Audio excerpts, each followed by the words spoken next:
You know what Sony had? The Holy Trinity. Leo, Brad, and Margot. Who do you have? You know what Sony had? This week, guess who's coming to dinner? As Shane and I discuss Spencer Tracy, Sidney Poitier, and Katharine Hepburn in Stanley Kramer's 1967 classic. This is Boy Party. How was your podcast? Oh, well, it only took 45 minutes. Hello, everybody. Welcome to Boy Party, the podcast about movies where two or more major stars share the screen and battle it out for first billing, the highest paycheck, the Oscar nominations, the most screen time, the most acclaim. This week, we are discussing a 1960s Hollywood classic. It is Stanley Kramer's 1967 film, Guess Who's Coming to Dinner? A title that sounds like it should have a question mark at the end of it, but doesn't. And then you think about it and you're like, no, of course it doesn't. Guess. It's because of the... When someone asks you to guess, is it a question? No, it's a request. It's like calling a movie, Tell Me Why You Love Me or something. Guess who's coming to dinner. But does it not feel like there should be a guess who? Like, I think the board game Guess Who has a question mark. Mm-hmm. But then the remake of this, Guess Who, does not have a question mark. Because it should, Guess who's coming to dinner? Guess who's coming to dinner? Guess who? I think the question mark sounds better with the just Guess Who. My name is Lucian Daly, and I am joined, as always, by my new son-in-law. He's been brought home by my daughter, and I have no issue with his ethnic background. I have no issue with what he does for work, but I do have an issue with his... Now, I couldn't think of a joke while I was saying. I just couldn't think of anything. You just heard me just try and construct a joke in thin air. Well, I think the obvious one there is that I'm of Galway descent and you're of Cork descent. Okay, right. All right. Let's pretend you didn't hear any of that, folks. My son-in-law, and my daughter has brought him home. I have no issue with most of what he does, but unfortunately, I am from Cork, he is from Galway, and this is creating a massive culture clash between us. It's Shane Kelly. Good evening. A great day to be from Cork today. Oh, buddy. GAA talk on Boy Party. What will they do next? This week, we are discussing Guess Who's Coming to Dinner, as I said. Now, Guess Who's Coming to Dinner? Spencer Tracy dies between filming and the release of this film. Mm-hmm. Guess who... not quite as dramatic, but Bernie Mac dies within 3 years, I think, of that film being released. So there's a Guess Who curse. Mm-hmm. Whoever plays the dad in Guess Who's Coming to Dinner is... Sorry, is the remake just called Guess Who? The remake is called Guess Who. Okay. Question mark? No. Ashton Kutcher is the Sidney Poitier character. Who else? Yeah, who else? And Bernie Mac is Spencer Tracy. Sure. Now, the question is that I'm actually wondering is who are the wife and the daughter? Well, folks, the wife is, of course, played by everybody's favorite Judith Scott, and the daughter's played by Academy Award winner Zoe Saldana. Really? There you go. That's interesting. It's a fun pair. That movie is directed by Kevin Rodney Sullivan, and I will never watch it. Now, I would say the issue with that is, it's actually only 2 years before Bernie Mac dies. The issue with that is that Meet the Parents does fulfill Guess Who's Coming to Dinner for the 21st century. I know there's no racial element, but the father-in-law, son-in-law, bringing the guy home to meet the parents thing was done so well. Obviously, the culture clash in Meet the Parents is that one of them is Italian and one of them is gay. But I think you made that joke. You made half of that joke. But sure. But there was no need for a Guess Who's Coming to Dinner. Now, would they have been better off doing a straight remake with the white family and the black son-in-law, or was it a fun concept to do the I think it's a fun flip. I have just remembered that there was another version of this. You People was this again with Eddie Murphy, Jonah Hill. Jonah Hill. They did the same shit again, and it was appalling. I really think any attempt to redo this premise is doomed now. Like, there's no point. I think that racial politics and racial issues within family dynamics have become so much more complex in America in kind of good and bad ways, I suppose, that trying to make a Guess Who's Coming to Dinner, which is so basic and straightforward, trying to make that now, even if like a black filmmaker tries in the case of You People, you're kind of doomed to make something that feels either offensive or very, very avoidant. Because you either have to get into the nitty gritty. Sorry, as I'm saying all this, I'm realizing that we have Get Out, which is, of course, the great black filmmaker version of this, which is what if Guess Who's Coming to Dinner was a horror, effectively. And in that film, Alison Williams brings Daniel Kaluuya home to her parents, and obviously he gets kind of sucked into this crazy... I don't even know how to describe it, racial horror situation. And you've got Bradley Whitford and Catherine Keener as the parents, which is a really fun bit of casting. And Bradley Whitford's famous line of, I would have voted for Obama 3 times if I could. It's modern... kind of, we've progressed into this kind of performative performative niceness, wokeness. Yeah, performative wokeness, but the underlying problems are still there a little bit. Yeah, which is actually that's a much more interesting film than Guess Who's Coming to Dinner. Oh, yeah. But the dad in this is obviously a liberal newspaper editor. But when the liberal idea of a mixed race marriage comes into his own family, he starts to question whether he's so liberal after all. And in Get Out, they're pretending to be these great sort of lefty Democrats, and they're kind of it utilizes Bradley Whitford's West Wing persona to sort of put up that shield, and then very quickly you're like, oh, this is actually really sinister. You seen Get Out? I haven't, no. That's so funny. I know. Like, if Get Out was coming out today, you'd be like lining up to go. Oh, yeah, I've seen all the Jordan Peele since. It's funny. It's not my favorite, but it is very good. Do you prefer Nope? Oh, yeah. Nope is his best film. Nope's great. Anyway, we'll talk more about the plot of this in a minute, but Spencer Tracy was posthumously nominated for Best Actor for this film. He dies just after shooting finishes, which we'll discuss in a minute, and this was Spencer Tracy's 9th and final Best Actor nomination. He is tied with Laurence Olivier for the most Best Actor nominations. How many ever. wins? So 9 nominations and 2 wins. Not bad. Not bad. So, would you like to have a guess? We're going to go anyone who has 7, 8, or 9 Best Actor nominations. How many of the 7, 8, 9 club can you name? There are 1, 2, 3, 4, 5, 6, 7, 8, 9 actors with 7, 8, or 9 Best Actor nominations. No supporting actor. Are all Best Actor? These are the guys with the most Best Actor nominations. Yeah. Are there any women in there, or is this all men? This is all men. We're just men. to the Best Male Lead Actor category. So you got Spencer Tracy as one of the 9. Is Pacino in there? Pacino is not in there. No, Pacino has 5. DiCaprio at 7? DiCaprio is not in there. DiCaprio has 5. Okay, I assume we're going back to the old Jimmy Stewart. Jimmy Stewart is not in there. No, but there's one or two from that era. Sorry, Laurence Olivier is the other 9. I just said that. Yeah. So that's 2 of the 9. You have 7 left to guess. Are they all guys I know? Yeah, very much so. Gene Kelly? No, you see, Gene Kelly musicals weren't. He wasn't an Henry Oscar Fonda. guy. Nope. Even more, like, who's even more, highly regarded than Paul Newman. Paul Newman, correct. 8 nominations, and he won once. Were you getting Steve McQueen? No, he died young. But close. Close. Yeah. Close to Steve McQueen. Who's helping Steve McQueen when the fire starts? Oh, sorry. Fred Astaire? You just said Paul Newman. Never mind. Oh, what? I was setting you up for Paul Newman. No, you just said Paul Newman. Okay, so we got 1, 2, 3 of these are Humphrey still... Bogart. No. 3 of these guys are still alive. Yeah. And Jack Nicholson. Yes, correct. Yeah. 2 others who are still alive, both of whom are still working. Tom Hanks? Nope. He's got 5. Daniel Day-Lewis? Nope. 6. No. There is 1 black guy and 5 white guys. Mahershala?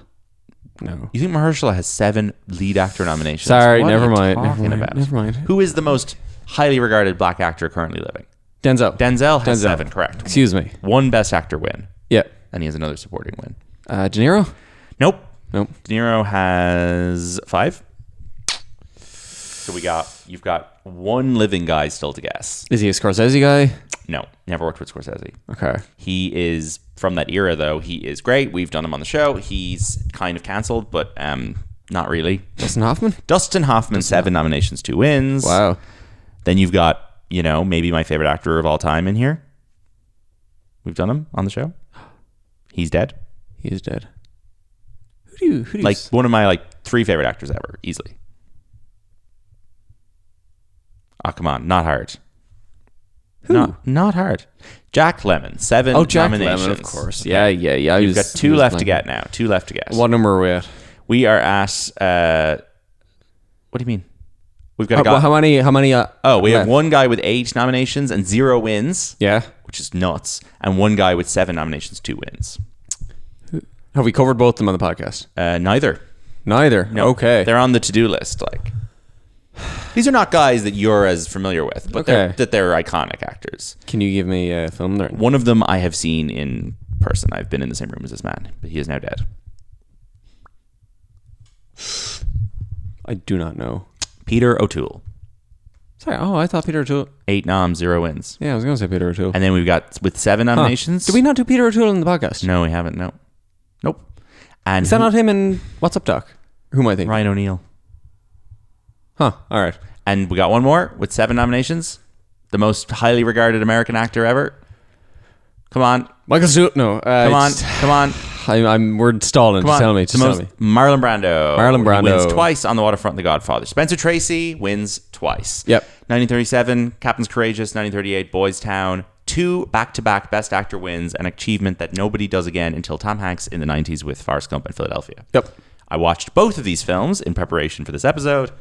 They are a very funny pair of films and 2 really weird films for a guy to win Best Actor at the Oscars for. Mm-hmm. Captain's Courageous is this like seafaring adventure based on like a Rudyard Kipling thing. And then it's funny because then obviously Spencer Tracy goes on later to star in an adaptation of The Old Man and the Sea, which is Hemingway. And he's kind of into this like these like seafaring adventure movies, but Captain's Courageous is about this like little posh boy who gets shipwrecked, and he ends up traveling on a boat with these kind of like, I don't know, just like fishermen guys. And Spencer Tracy is just like the nice fisherman guy who's doing kind of an Irishy accent, and he's singing songs, and he wins his first Best Actor Oscar for that. And then the year after, he wins for Boys Town, which I watched today. And Boys Town, which is a real boy party title for a movie.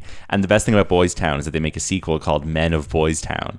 Very good. So Boys Town is about a special home for little homeless children called Boys Town. And Spencer Tracy's the kindly priest who runs it. And he's got this one boy who's getting a bit older. He's a teenager now, played by Mickey Rooney. And Mickey Rooney wants to be like the mayor of Boys Town. And he's like running for election to be the mayor of Boys Town. And Spencer Tracy goes away on business and he leaves him in charge. And Mickey Rooney's like acting the maggot. Yeah. There is a fucking devastating scene in this film that I watched today where this young little boy is like pleading, sobbing to Mickey Rooney, like, don't leave, I want to come with you, and Mickey Rooney's like, no, I gotta go away, and then Mickey Rooney like runs across the road to get away from the kid who's following him, and then the kid gets hit by a car. Oh no. It's just absolutely it was awful, really awful stuff. I thought the film was great. I really like Boys Town. I went on I thought it was Mickey Rooney's like best performance. It's amazing Mickey Rooney is in movies with Spencer Tracy in the 1930s and was in Night at the Museum 3, Secret of the Tomb with Rami Malek, like, but great performance by him. But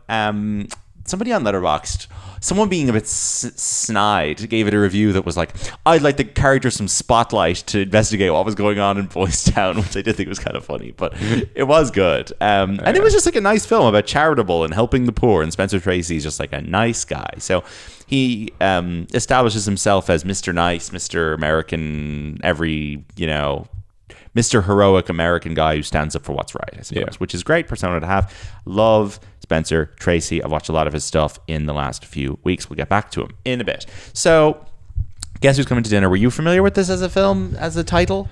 Not really. Interesting. I feel like the name is very iconic as just like, well, yeah, that's that film they made about a black person being introduced to a white family. I don't know. I was shown this very young. Sure. Yeah, I guess maybe subconsciously I was kind of like aware of it. Sure. I feel like RTE would probably show it. It's so harmless. It's such a PG movie about, even maybe a G-rated film about race. Like, it's so broad. But it's at the peak of Sidney Poitier's popularity as well. He is absolutely killing it in 1967. He has 3 huge films out this year, including 2 of the Best Picture nominees. It's really impressive.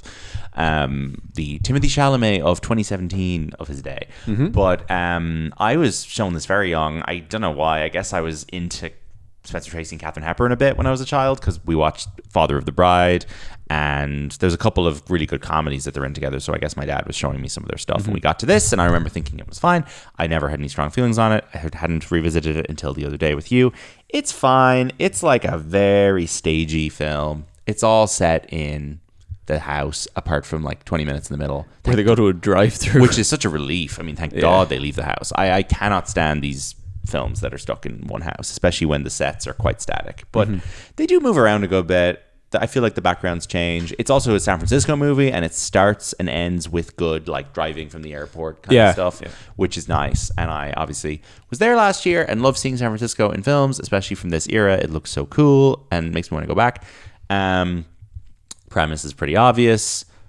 What goes on? He's a doctor, and the girlfriend brings him home. Yeah. Are the parents aware? The parents are not aware. They are not aware he's black. No. Yeah. So and I think that or his parents, in turn, who show up later, are not aware that she is white. Yes.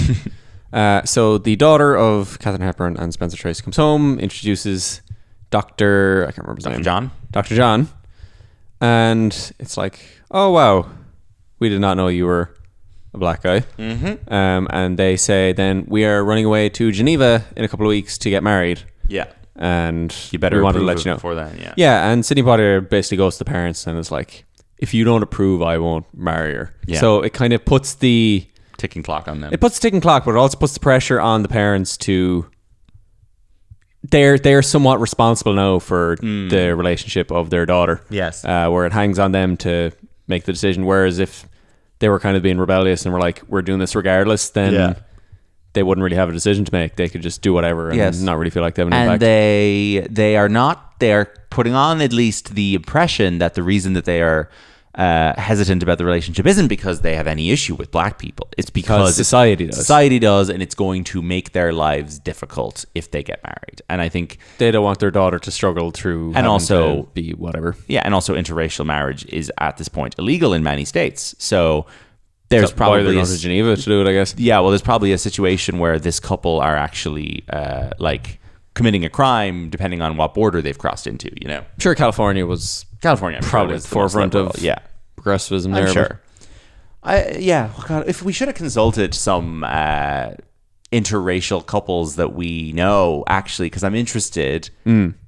How do people react in 2025 if you bring home a partner of a different race and you don't tell somebody? I assume 99% of people are very, very normal about it. But I really can't. I really don't know. Like there's a lot of racist people in this country, certainly. I don't know. I think it's like interesting. I should have asked some people. A minorly equivalent experience of bringing an American home to my parents. Yeah, they're topics of conversation when like not being led by me tend to resort to politics in America. What's it like being American? What's it like being American? What do you think of Trump? Would people be as willing to do that with like a black person who isn't from another country? Let's say, like, surely if you're this conversation's going nowhere because I don't know what I'm talking about. But I'm curious as to whether this situation in I guess America and Ireland are very different. There's obviously a lot more black people in America. But there's also a lot more racism in America. So you're looking at a Get Out type situation being much more plausible in America, but in Ireland, it's much more of an unusual situation probably to have an interracial relationship because there's just not the same levels of diversity here. Yeah. So it probably is more of like an event when it happens, even if it's like a positive thing. I don't know. Interesting. If anyone has any experiences of this, please do write in. I'd love to know. But anyway, this film is obviously trying to use these two movie stars, Tracy and Hepburn, who are likable people, to be like, what would you do in this situation? Like, it's not vilifying them from minute one as freak, horrible racists. No, and they don't have they don't exist in the consciousness of the public as kind of brash characters that are going to be reactionary. So they're nice. And Spencer Tracy was a face of liberalism in a lot of films, and there is an idea that he is probably doing this for the right reasons, but he's going about it the wrong way or whatever. So the film does sort of allow you to form your own opinion. Obviously, 50, 60 years later, I think from minute one, any reasonable person is watching it being like, just hurry up and get to the point, like where they accept the black son-in-law. Like, it's not that hard. But in the 1960s, I'm sure there were a lot of well-meaning centrist Americans watching it going, oh, geez, what would I do if this was my daughter? And then you end up being kind of persuaded by Spencer Tracy's big speech about how everyone's the same. And you're kind of like, okay. I'm sure this film did a lot to persuade, stupid people who hadn't thought about it that, like, if this happened to my daughter, I wouldn't mind. It's kind of the Chuck and Larry of its day. It is the Chuck and Larry. God, I forgot about Chuck and Larry, yeah. Well, no, I'm sure the similar arguments, as we said, have been made to many people who come out as gay to their parents nowadays, or maybe 10 years ago, of like, oh, that doesn't bother me personally, but your life will be so difficult now. And it's like, that's not it's not your decision to make. It's not a choice. Like, it's you got to just accept people the way they are, whether they're in a relationship that's a bit unorthodox or whether they're in a minority community, whatever. Anyway, aren't we so woke? This movie is so woke and great. This is an episode I will not be listening back to myself talk about this. I don't think there's anything to worry about. Anyway, this movie has a few other actors in it. So Katharine Hepburn plays the fucking daughter, and she is Katharine Hepburn's niece. And it's like, God, if Katharine Hepburn was going to have a niece, they could have gotten a niece who like had Katharine Hepburn's mannerisms. This actress. How many nieces do you think Katharine Hepburn has that are also called Katharine? Like were all her sisters and brothers naming their kids Katharine after their successful sister Katharine? She had. Oh, jeez. I'm looking at the Houghton family tree. Maybe no. She's the only other Katharine on it. Yeah. Katharine Hepburn didn't die until 2003. Isn't that crazy? It's mad. That's crazy. Was she alive for Chuck and Larry? No, that's 2007. No, she also missed Guess Who by 2 years. Oh no, no! But like, geez, she almost lived as long as Bernie Mac. Yeah. Imagine if Katharine Hepburn ended up like tending to Bernie Mac on his deathbed, like she did for Spencer Tracy. Like, Jesus, please hire Bernie Mac. He's well enough, I promise. No, Katharine Houghton is still alive. Okay, fair fucks to her. Very good. We could have got her on the episode. She is known. She had much work. She is also she was nominated for a Golden Globe for Guess Who's Coming to Dinner. Very good. And you in a million years you'll never guess what comes next. She is also known for her role as Kana, the grandmother in M. Night Shyamalan's 2010 film The Last Airbender. What? Wow. What? How does Katharine Houghton? Sorry, she is in. I'm not kidding you. Less than 10 movies ever. Yeah. How does she end up in The Last Airbender? But the only films she has appeared in this century are the Liam Neeson sex therapist movie Kinsey in 2004. Never heard of that. Well, it's a well-known Bill Condon Oscar-nominated film. It's Kinsey who invented the Kinsey scale. Yeah. And then Last Airbender, and then she was in one episode of the show Mr. Mercedes with Brendan Gleeson. Very good. What a weird career to have. Like, she seems to only be known for this film. Well, Katharine Houghton, if you are listening, I hope you are well. She was born in 1945, so she's not even that old. She's 80 this year. 80, yeah. Yeah. Well, hello, Katharine Houghton. Who else is in this movie? You've got the parents of Sidney Poitier's character who show up later in the film. So you got Cecil Kellaway and B. Richards, I think. No, that's wrong. Sorry. Cecil Kellaway is like the priest guy who's hanging out with them, the Irish guy. Roy E. Glenn Sr. is Poitier's dad, and then Isabel Sanford is his mother. No, B. Richards' his mother. Apologies. So there's one scene in this film that's really jarring that we really liked, where the maid who works for the parents, who is black, pulls Sidney Poitier into a room and confronts him. Yeah. And the camera does this fucking Mission Impossible crazy tilt. Yeah. As she starts shouting in his face, where you're like, whoa, what's going on? I guess it kind of tilts. Where's Mr. Kittredge? Like, he's significantly taller than her, so I guess it puts them kind of on equal footing. It's so when funny. It tilts. It's such a weird scene. And as I said to you, it's a film written by a white man called William Rose. Yeah. So you're like, this scene where a black woman shouts at a black man for not being the right kind of black and don't mistreat the white lady, and she's calling him the N-word and stuff. It's like, I'd really love if a black person had written this scene. It's giving me real Quentin Tarantino writing a Samuel L. Jackson. Did Sidney Poitier have a producer credit on this? Or no. Written or directed and produced by Stanley Kramer. No. But like, it's I'm sure Sidney Poitier was powerful enough to veto anything he felt was of course, wildly inappropriate. He did want to do the movie, but it's a crazy scene. And then, I don't know, it doesn't really ever come up again, right? She's basically just like, I've raised this girl, you treat her well, I know what boys like you are like. Is it even that? I think that's kind of what it is, right? That she's like, I know young black men like you who are messers. I am very protective of this young girl. I don't want you messing her around. That's what I took away from it. It's probably the most energetic scene in the film. Absolutely, yeah. It was like such a shock when it happened. You're like, oh, that's there's unusual. this weird fucking priest guy hanging out the whole movie who has pretty much nothing to say. No. At a certain point, they're all kind of sitting around the room, and he looks over at Dr. John's parents and goes, I have seen many, many troubles in my life. And for this is the first for which I have nothing to say. Yes. He's a completely useless character, to be honest. He just kind of hangs out and is drinking tea and whatever. Yeah.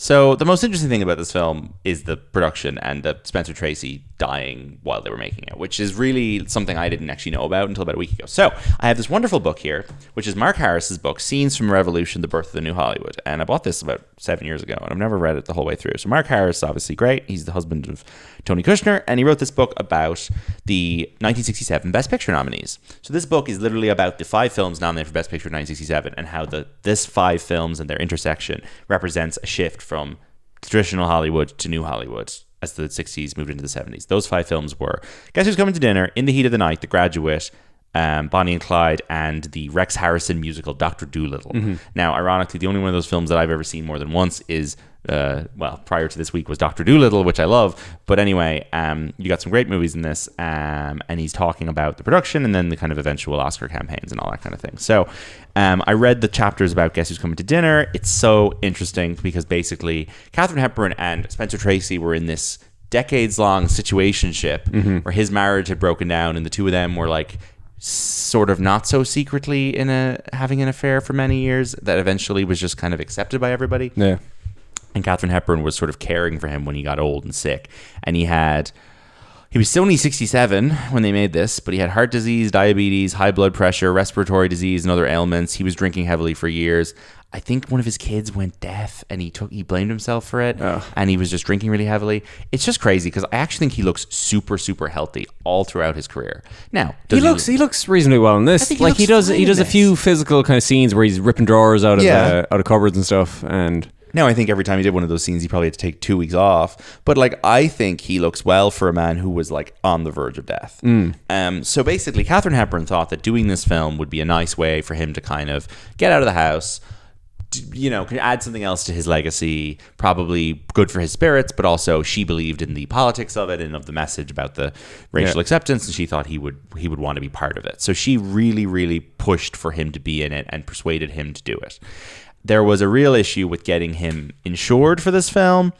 It was like insanely expensive, and they could only shoot him between 9 a.m. and noon of each day to allow him to rest for the rest of the day. So basically, everybody else had to start putting money back in the kitty in order to pay for his insurance and stuff. So you end up with a situation where Sidney Kramer, what's his name? The director? Stanley Kramer is basically working for nothing, even though he himself was broke. And Katharine Hepburn gives back loads of her salary, and then they get Sidney Poitier to cut his and all this. But ultimately, we're looking at a situation where Spencer Tracy receives top billing. He's paid $200,000, but doesn't get any of it up front. He gets $50,000 upon completion of principal photography, $75,000 a year later, and the balance a year after that. And as we know, he died a couple of weeks after filming finished. So I guess only $50,000 ever went into Spencer Tracy's bank account there. Now, if he died before it finished, yes, they were insured for that, but that insurance was mighty fucking expensive because they would have had to go back and shoot with a different actor. You think they would have done that? They would have done that. Yeah, they were. Well, if they got far enough in that it was worth it to finish the film at all, they were going to shoot it with a different actor. Yeah, this is unfortunately not a case where you can just have to reshoot select scenes. He's in every scene. He's in every scene, but if you go back and watch it, I imagine there's a lot of shots of him where he's on his own in the shot because they were filming a lot of stuff when he wasn't around. Yeah. They shot this film around his availability. He was only coming in from 9 to noon, and then they would shoot everything else after he went home. Yeah, no, that's fair, actually. So every reaction shot of the other characters, and to be fair, there are quite a few scenes of Sidney Poitier and Katharine Hepburn on their own. There's scenes of them picking up his parents in the airport. Yeah. And then there's stuff that's just Tracy and Hepburn going out and the scene where he gets into a fight with a guy outside the diner and all this. Oh, yeah. But anyway, they removed the moral clause from his contract. That was a thing. Is that still a thing? That must still be Explain a thing. that to me. So that would be like if you commit if you're involved in a scandal, we don't have to pay you out your full salary or whatever. Was this a kind of if his situation with Katharine Hepburn became... I don't think it had anything to do with that. No? It said that because of his alcoholism being so well known, sudden disappearances and relationship with Hepburn, the studio noted that they have agreed to delete the moral clause per his previous contracts. So I think the idea there was that in the case of another actor, stuff like extramarital affairs and alcoholism would normally get you kicked off, but they take it out for him because everyone just kind of accepted that's who he was. And he was Spencer Tracy. He was a 9-time Oscar nominee. Yeah, what are you going to do? Hepburn, meanwhile, was to receive $150,000. Did I say $200 million a minute ago or $200,000? I assume I said 200,000. It's obviously not 200 million. Sorry.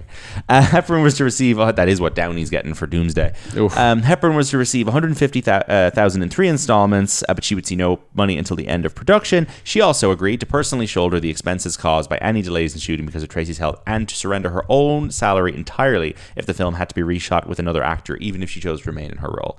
That's mad. She was just doing this as a charity project.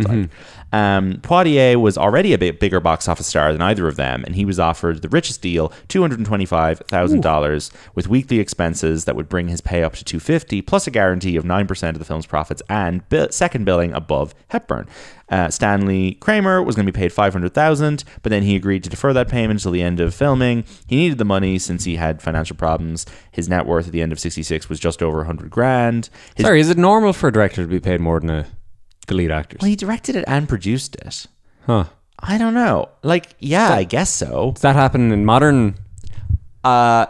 I would say that Christopher Nolan is getting paid more than Matt Damon is for The Odyssey. Okay. I'm not sure if it's the case for literally anyone other than Christopher Nolan and Steven Spielberg, but I'd say in their cases it is. Yeah. I'd say Tim Burton gets the highest salary on sure. any of his films. But then again, he's probably not he doesn't have the hugest stars in his. No. Well, not only apart from whoever, Yeah. I like the Leos and the Cruises of the world.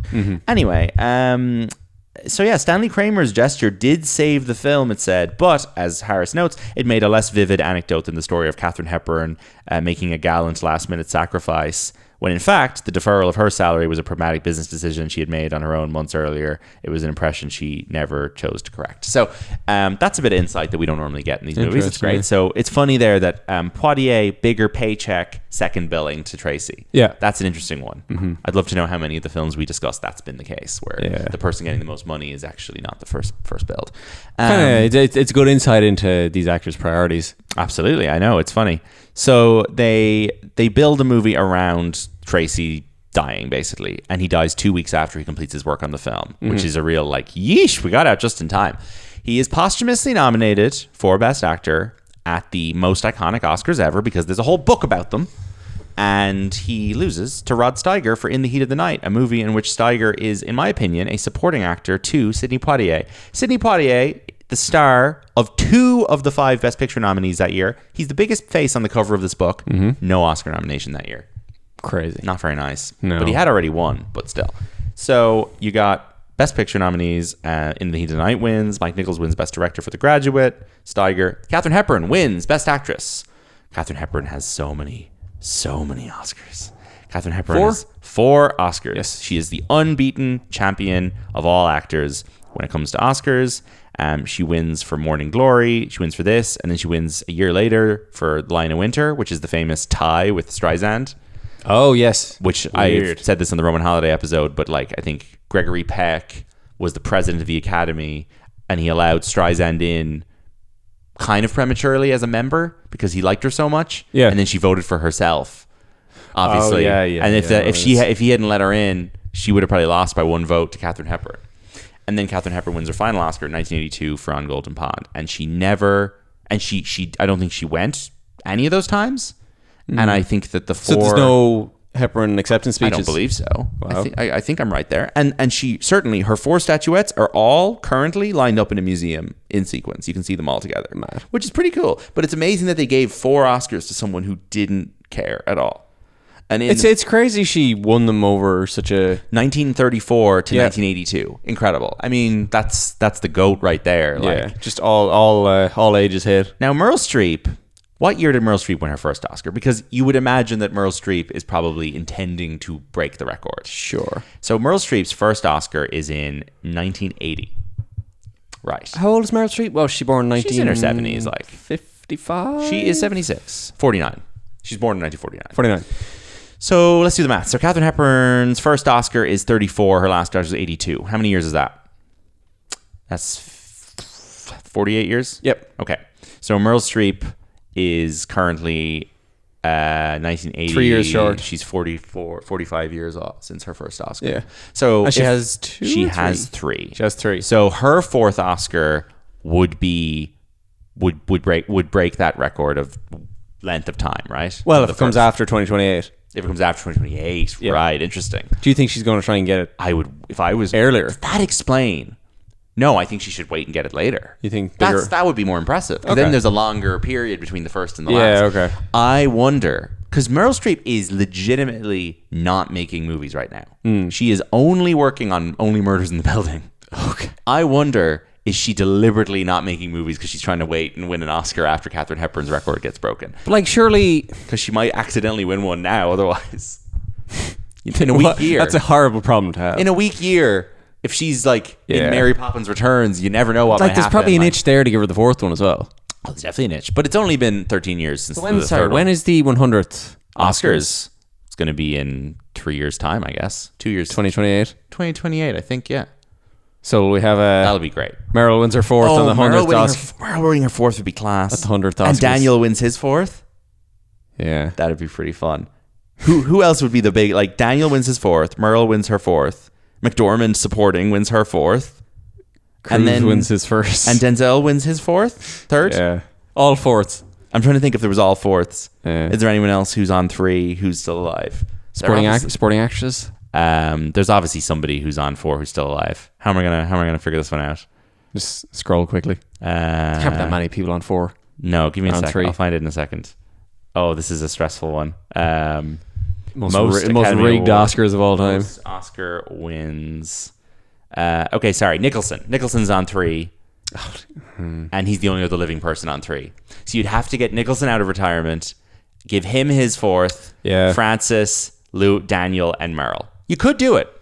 If Nicholson did a 5-minute barn burner of the supporting role in some bullshit. Yeah. And the same from Meryl. I'm gonna move to Hollywood tomorrow.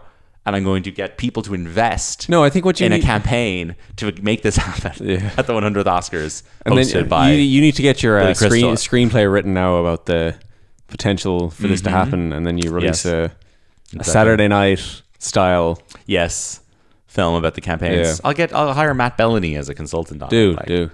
I'm looking here because like De Niro, Blanchett, these guys are all on 2. Yeah. It's insane that Al Pacino has 1 Oscar. Crazy. Less than Sean Penn. Mm-hmm. Less than Glenda Jackson MP. Oh, anyway, so Spencer Tracy is great, and I would say the closest modern kind of analog is probably Tom Hanks, where you're like, this guy can do comedy. This guy can be America's stoic fatherly figure. He does jobs. Yeah, he is wonderful. I have indulged in a bunch of Spencer Tracy stuff the last few weeks, and really, he's just always great. So he is in this amazing movie that I went to see in the IFI a few years ago, which is is by Metropolis director Fritz Lang, and it's one of his Hollywood films, and it is called Fury, and it's such a prescient film where Spencer Tracy is basically like falsely accused of a crime, and he gets locked up, and then he starts a chain of events which leads to this crazy mob, and like it's just like an insane movie about like how mobs and riots begin. Yeah, and it's brilliant, and it's this great pressure cooker, and it's just real domino stuff. Yeah, it's a bit of do the right thing to it, but it's from 1936, like, and it's so brilliant and clever and scary. And Spencer Tracy's great in it, and that's called Fury. I highly recommend that. He's in loads of kind of random comedies. Oh, what a great title! They Gave Him a Gun. Great title. Oh, love that. Any punctuation there? No, but he's making like 5 movies a year at this point. Like Dr. Jekyll and Mr. Hyde, he does a version of that, which I watched, which is quite good. Ingrid Bergman is in that. He is in A Guy Named Joe, I've seen. Adam's Rib is one of the best of the Hepburn comedies. And then he does Father of the Bride, and Father's Little Dividend, which are obviously remade with Steve Martin years later. Shane is wearing sunglasses now, folks. He's in the classic Bad Day at Black Rock, which is not set in Black Rock, County Dublin, or Black Rock, County Louth. Or Black Rock, County Cork. Or Black Rock, County Cork. Or Black Rock, County Galway. No. And then in 1960, he is in a movie called Inherit the Wind, which is about a trial about evolution being taught in schools. You saw a bit of this. It's a good courtroom drama where he is... I can't tell if this is a good name or not. Inherit the Wind. Yeah. It just has nothing to do with the premise of the film. I really don't understand why it's called that. We watched this on last Tuesday, and then I went to Galway and I was interviewing newsroom actor Thomas Sadowski, and I was asking him a question about classic films he loves, and he randomly brings up Inherit the Wind. What are the odds of that? But it's a good movie. Spencer Tracy's arguing about whether you should teach evolution in schools, and Gene Kelly's playing like a sleazy reporter. This is now coming to the end of his career. This is 1960. And then in 1961, he works with Stanley Kramer on Judgment at Nuremberg, which is a 3 hours plus very, very intense. Sorry, Kramer also directed Inherit the Wind. Very intense drama about basically the trials that were run to put the judges on trial who had worked for Nazi Germany. So I went to see this a few weeks ago in the IFI. It's very long, very dense. I really, really enjoyed it. It's really, really good at keeping the stamp, like keeping the momentum up, even though it kind of, is very, very long and there's a whole lot going on, but it's an amazing ensemble cast. You got Judy Garland shows up for a little bit. You've got incredible performance in it by Burt Lancaster, Richard Widmark, Maximilian Schell, Marlene Dietrich, Montgomery Clift plays like a kind of a mentally impaired guy in a weird performance, but not a bad one. And Spencer Tracy is like the kindly, kind of ethical American judge, and he's kind of rocked up to Germany. He doesn't really know the local culture, and in between being in court, he is kind of like going out into the city, walking around, trying to chat to German people and figure out like why did all these people let Nazism run riot, and then he only works with Stanley Kramer for his last couple of years of his life. He does How the West Was Won. It's a mad, mad, mad world, and his final film obviously is Guess Who's Coming to Dinner. Sidney Poitier, meanwhile, is obviously the main and first black movie star, sort of. I mean, Harry Belafonte is obviously kind of hovering around as well at the same era, but Poitier is kind of on a level of his own. I find him a little bit dull, and I think what he was doing very intentionally is he was playing very, very normal characters and very straight man, very calm and sedate characters, because he was trying to challenge perceptions of black men in America as being aggressive and loud and all of this by playing them very, very straight down the middle. But by virtue of just being in these films as a lead, you become a theme. Yes, exactly. So I guess you can't. You will cause reactions from everyone else just by being there. So so you don't need to. You can be calm and sedate. You can, absolutely. Like it is. Yeah, you're right. It's every film that has a major black character in it in the 1960s. The race is going to be an issue, and I mean to some extent, I would say that any film ever made in Hollywood with a major black character, race is in some way an issue, because you can't really avoid that in a very racist society. And even today, if you're watching Sinners, now obviously there's thematic stuff in Sinners very intentionally, but like if you're watching a movie where Michael B. Jordan is the lead or Denzel is the lead, there is always going to be some element of the challenge of the black experience. Now, I would say maybe that's not the case for Will Smith, because he is so avoidant of that subject matter and has desperately tried to make films that are not about the black experience, but he's kind of a unique example of a black star who has operated in a very white mode, I would say. But Sidney Poitier is like obviously kind of one of the most important actors ever, in the sense of the ground he broke, and he is the first black actor to win Best Actor, and he is the only black man to win Best Actor until Denzel wins in the early 2000s. And the night that Denzel wins Best Actor for Training Day in 2001, Sidney Poitier was presented earlier that night with the honorary Oscar, which is pretty cool. Lovely. But it's absolutely insane that between 1963... Did Denzel thank him in his speech? He shouted him out in his speech, He did, yeah. But between 1963 and 2001, there were no black Best Actor winners. Crazy. I'm trying to think of how many black men have won Best Actor since then. It might legitimately just have been Will Smith. I'm trying to think. Lead. It's not good. It's not a good category for black actors. Black actresses either, or black actresses. Very poor. I'm Halle Berry still the only lead? Halle Berry is still the only lead actress, black actress to win lead, I believe, which is insane. Yeah, I'm scrolling here. There's no other black winners. Not at all. No. Just Will Smith, Denzel, and Sidney Poitier. Sorry, apologies. Forrest Whitaker and Jamie Foxx. Okay, so there was three very close proximity. Yeah. Forrest Whitaker, Jamie Foxx. So there you go. But anyway, he's got this very long career because he lived forever. He only died in 2022. Like, what? He died in his mid-90s. He was so fucking old. Like, he lived from 1927 until 2022. Like, bro was around for COVID. Like, he knows what TikTok is. Really nuts. But I haven't seen a whole lot of Sidney Poitier films, but like his very early hits are The Defiant Ones with Tony Curtis, and then that's a Stanley Kramer film, and then he wins his first Oscar, well, I guess his only competitive Oscar, for Lilies of the Field, which I watched earlier today, which is a very gentle, very boring movie where he basically helps a bunch of nuns in the desert to build a chapel. And the whole film is just him being like, I'm going to teach you how to sing, and the nuns being like, shut up and build our chapel. It is so boring. I cannot say anything nice about it. I mean, he's very charming in it, but very low energy movie. I did see A Patch of Blue when I was young. I don't remember much about it. To Sir With Love, he plays a teacher in a London school, so that's kind of interesting because that's his calm demeanor kind of clashing with this naughty English children kind of thing. And then obviously In the Heat of the Night, he plays Mr. Tibbs. And then he kind of turns Mr. Tibbs into a franchise because they make a sequel called They Call Me Mr. Tibbs, which is a fantastic title. And that has an exclamation point. Very good. Loads of movies in here. For Love of Ivy, Brother John, Buck and the Preacher, A Warm December, Uptown Saturday Night. Like, I really haven't seen many of these. He also becomes a director, and he starts directing a lot of films, and he directs the Richard Pryor, Gene Wilder movie. What's the name of it? You were telling me about this. One of these ones. I don't know. And for years, he was I'll tell you in about 5 seconds. For years, it was the highest grossing film directed by a black person. Stir Crazy. Yeah. It was the highest grossing film directed by a black person for years, which is so nuts. I actually have no idea what that is. Sorry, of course, it's one of the Coogler movies. What am I talking about? I was going to say, who has the record now? Yeah, the biggest director in Hollywood who is black. He's in this movie Sneakers with Robert Redford in 1992, which is kind of his most major like old man role. It's Redford and Aykroyd and River Phoenix and all these guys, and it's kind of a heist thing. No real interest in that. And then he's in The Jackal with Richard Gere and Bruce Willis, which is a boy party we may do someday.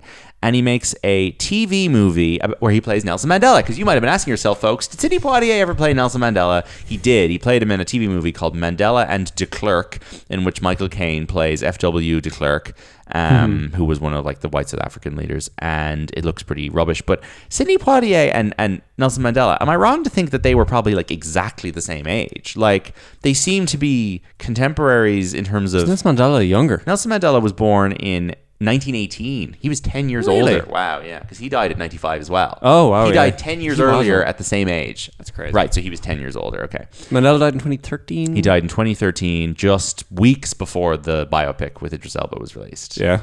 In a crazy bit of timing. But, yeah, I don't know. Sidney Poitier was cool, and also not like he was not passive at all. He was incredibly outspoken politically, would go along to protests, very involved in stuff after Dr. King was murdered, and like was certainly not fulfilling, let's say, Hollywood's ideals of a well-behaved black star. I mean, I think that he actually stuck to his guns and was quite outspoken, and that's lovely to see. He's originally from the Bahamas, and the minister from the Bahamas was the one to announce his death, and he was given a knighthood because I guess the Bahamas is in the Commonwealth, and that's stupid shit that someone shouldn't accept. But anyway, he's a knight, so Sir Sidney Poitier, and he also won a Grammy for Best Spoken Word Album, which I'm hoping Michael D. Higgins will win next year with his album.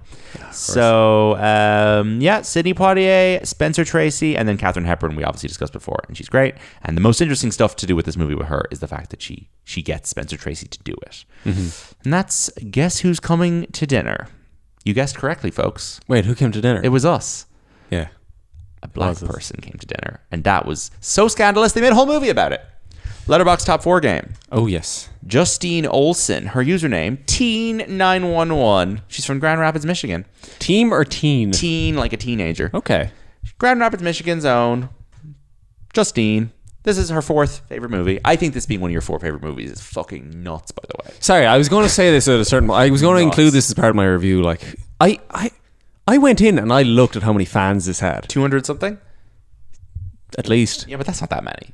I know, but I was like, what's in this that could make this someone's favorite film? Sidney Poitier's crush of yours, and he's very handsome and charming in it. I guess, yeah. I know. I don't really know. Like, if you like this movie, wait till you see Get Out. Like, you'll love it. Like, I don't know. You're right. And there's better films with all these actors in them.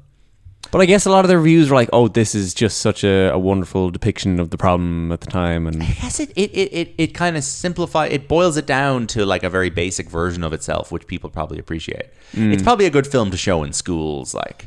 That's the thing, but that should be no one's favorite. You could write about this. Yeah, exactly. You should write about this in the Leave Insert. Shouldn't be your favorite film. It's John Cassavetes' guy dying in the hospital. Whose life is it anyway? That's another one that does have a question mark. Yeah, it does have a question mark. So her fourth favorite film. Guess who's coming to dinner? So her first favorite film is a 2004 classic, 2005 classic. It is a Oscar-winning film from 2005. It is very good, and we've covered it on this podcast before.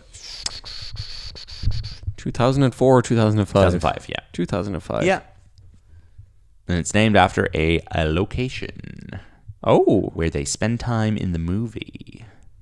Interesting. And the guys on the poster, well, they're wearing some pretty big hats. Big hats. I don't know what else to say about this. They're wearing hats. It's a period piece. I've covered it on the show. Who wears big hats? Best Director at the 2005 Oscars, but it lost Best Picture to Crash. Oh, my days. Jack Nicholson impression. Crash.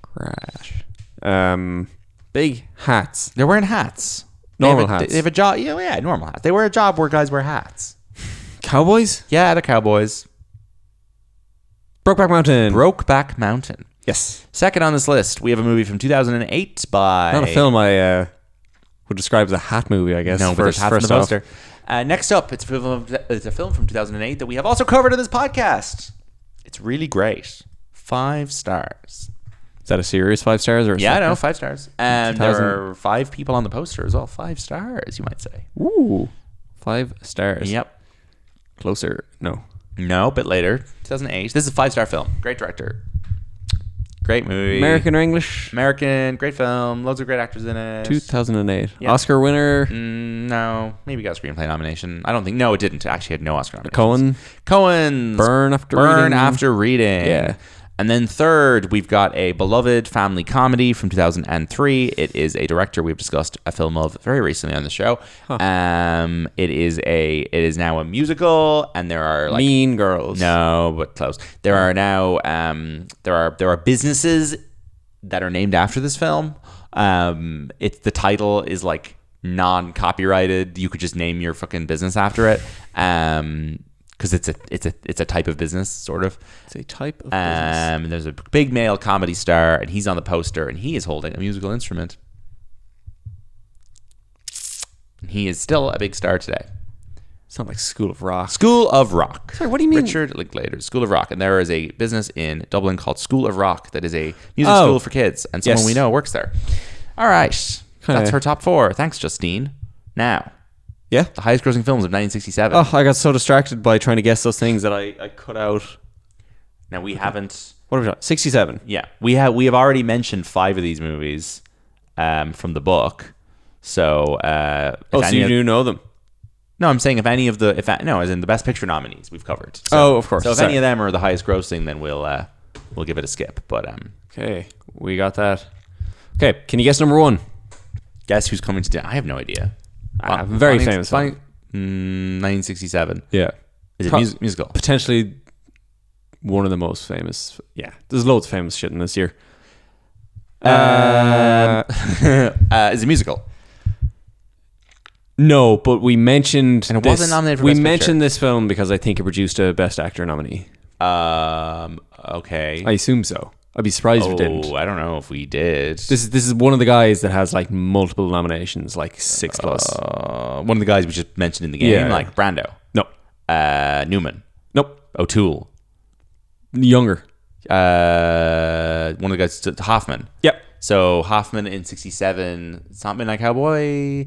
It's not his probably most well-known role. The Graduate. Sorry, one of the Best Picture nominations. Yeah. I kind of excluded all of them ahead. That's the highest grossing film of the year. Yep. Wow. That made the equivalent of that's amazing. $900 million. Oh my god, Mrs. Robinson, are you trying to bankrupt me?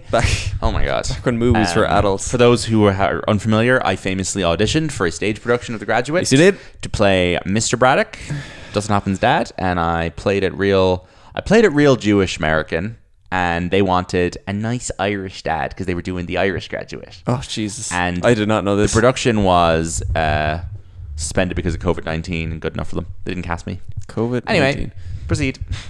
Next up, I think this one's a musical. Okay. This is a bit more for the kids now, not like it's not Dr. Dolittle. No, it's musical. Okay, it's got animals. It's got animals. Yeah. A musical with animals. Okay, interesting. What kind of animals? I can't say. Oh, shit. So it's one type of animal. No, it's not one type of animal. It's more... What? Why would there be multiple animals in it? It's a regional type of animal. Think of the habitat. Africa. Zoo. Jungle. The Jungle Book? The Jungle Book. Oh, it's animated, right. Okay. Yeah. I wasn't thinking that. Okay, yep, very good. Well, they've had non-animated animal musicals in the 60s. Dr. Dolittle. Yeah, but I said it wasn't that. Sure. But that's a non-animated animal musical. Yeah, they had Dr. them. Dolittle's a musical. Dr. Dolittle. It's got great songs by Anthony Newley. Huh. Talk to the animals. Is the Robert Downey Jr. Dolittle a musical? No, but it should be. Dr. Dolittle with Rex Harrison is widely derided film. I think it's wonderful. Has great songs. Yep. Next up. I need a clue. Film. Oh, it's film. People know it. People know it. It's a film and people know it. People know it. Sorry for not getting it sooner. I don't know. Were we citing this as something there a that tagline or had an insane amount of hours shot? Oh, no, we were citing Gone with the Wind. Yeah, it's Gone with the Wind. Oh, it's a re-release. Oh, is it? Gone with the Wind came out like 30 years before this. Yeah. Yes, it did. Did we do this year on the podcast before? No, I don't think so. Well, we might do it soon. We might do it soon, yeah. Yeah, because the next film up is a Party? famous duo. Sorry, guess who's coming to dinner is next, then Bonnie and Clyde. Yeah, we might do that at some point. Yep. Then we've got a film we discussed last week. Because Mikey and Nikki, so one of the Dirty Dozen? Yep. Very good. Dirty Dozen. Then we've got this is a film I don't know what it is actually. I think it's the first one I've never heard of. Is there any director tagline? Getting it for you right now. Ooh, not showing up because I forgot a definite article in there. Thanks Letterboxd, you're a real one. Yeah. Love your search engine. It's so good and not broken. Okay, it's a Mark Robson film. Oh, jeez, I have no idea. Maybe I don't know it either. This could be some shit where they're Barbara Parkins and Patty Duke. I don't know what this is. Sharon Tate. What? Sharon Tate's in it. Third bill. Fake movie then. What's it called? Valley of the Dolls. Sure. Yeah. I mean, that's a franchise I'm familiar with. In the Valley of the Dolls, it's instant turn on. Dolls to put you to sleep at night, kick you awake in the morning, make life seem great. Instant love, instant excitement, ultimate hell. It's softcore pornography. I'd imagine so. I don't understand the Valley of the Dolls thing. John Carney was meant to make a Valley of the Dolls movie with Will Ferrell and Josh Gad as Siskel and Ebert, Russ Meyer and Roger Ebert, and then he canned it, and he's now saying that he couldn't make it because it would be considered offensive in the Me Too era. I don't even want to know. Anyway, we never got that wonderful film. I'm sure it would have been great. Yeah, what a loss. Right. What's the Bond of the year? Do you know? Okay, so Russia with Love? Nope. What are the other Connerys? Jesus, I don't know. Moonraker? No, that's more. The Spy Who Loved Me? Nope. Oh God, 67. It's like a variation of a common catchphrase from like 2006. I don't know. 2016. 2016. What were the kids saying in 2016? Pokemon Go to the Polls. No, maybe before 2016. Maybe like a 2014 slogan. Will Griggs on Fire. I don't know what people were saying in 2016. YOLO.